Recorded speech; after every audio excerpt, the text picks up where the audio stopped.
My name is Dorita Hanna and I'm a professor of interdisciplinary arts, that's architecture, art, design, performance at the University of Tasmania, working between the Inverness campus here in Launceston and the Hobart Art School. Well, Public Kitchen is a project that started in Boston and it was initiated by Ken Bailey, who's an urban theorist and an urban activist, who set up a wonderful project called the Design Studio for Social Intervention in Boston.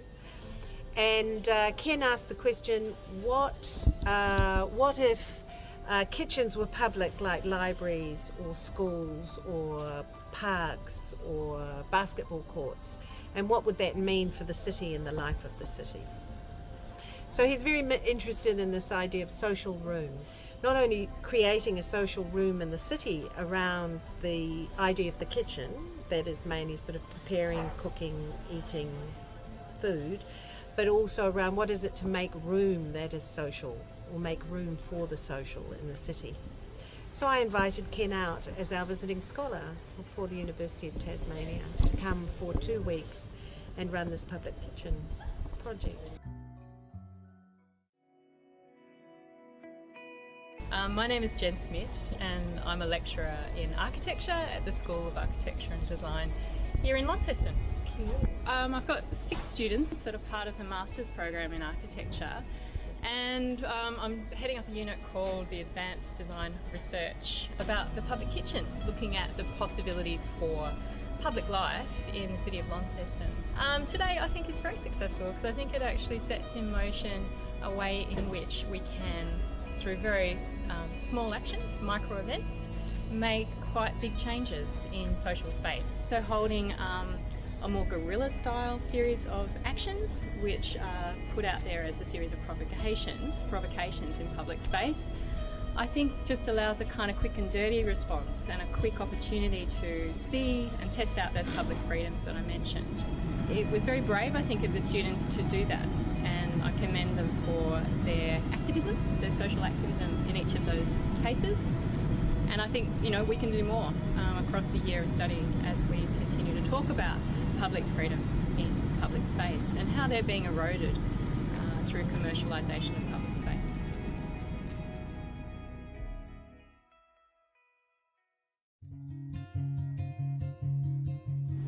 So my event was in the mall, and basically a bit of seating where I was inviting and gesturing people to come and sit with me, using a series of crates of pillows and some cups of tea and hot chocolate and coffees as gestures. My research is based around the privatisation of public spaces, so spaces like the mall and streets and shopping avenues and town centres, where the privatisation of sectors or of consumerism has allowed a space to be limited by how it can be used. So where a public space is essentially defined as a free space, it's no longer a free space. You have to buy something, or you have to be a particular demographic to belong there. My name is Dugan McLean and I'm a student at UTAS Architecture. So my research is about the discrimination in public space.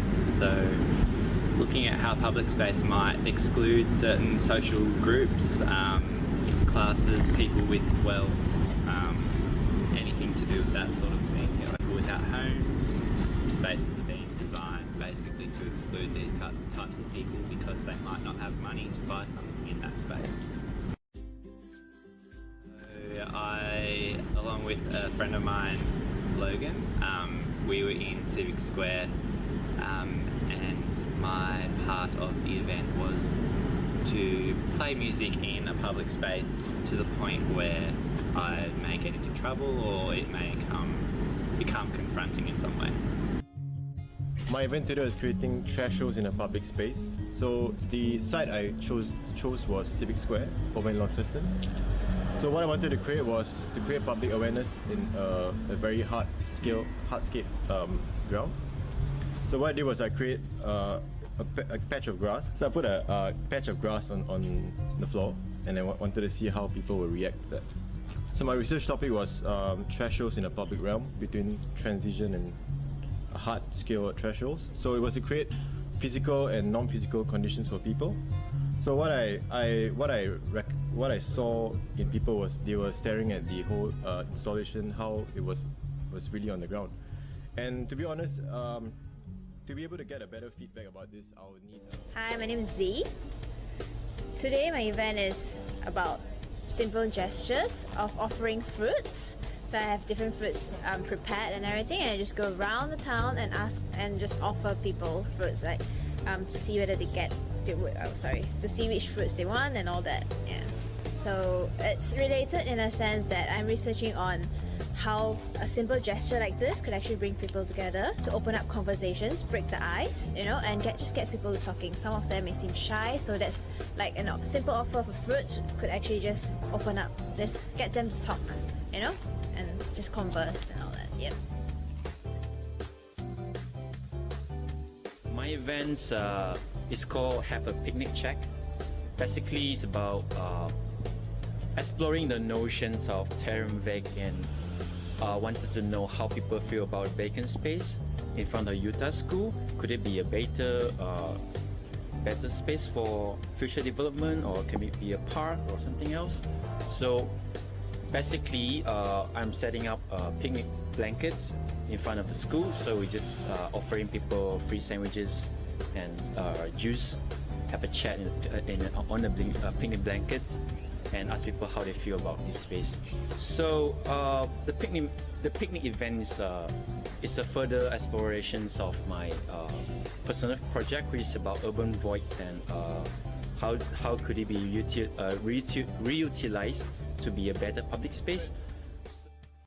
My name is Rhiannon Hayward-Steers.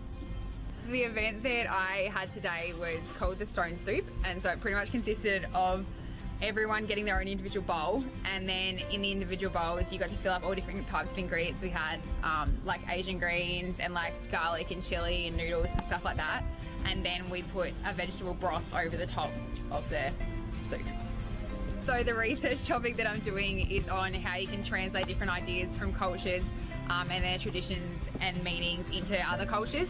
So I was kind of looking to investigate how, when all these same ingredients are laid out, how people would take different ingredients depending on their personal opinions, and then kind of like take note of the conversation people were having, so that I could kind of gauge an idea of, you know, what had influenced their decisions for what they were doing today, and what kind of ideas are related to the whole like culture of eating soup, I guess, and if it was just like having it in winter, or it was like family memories or something like that.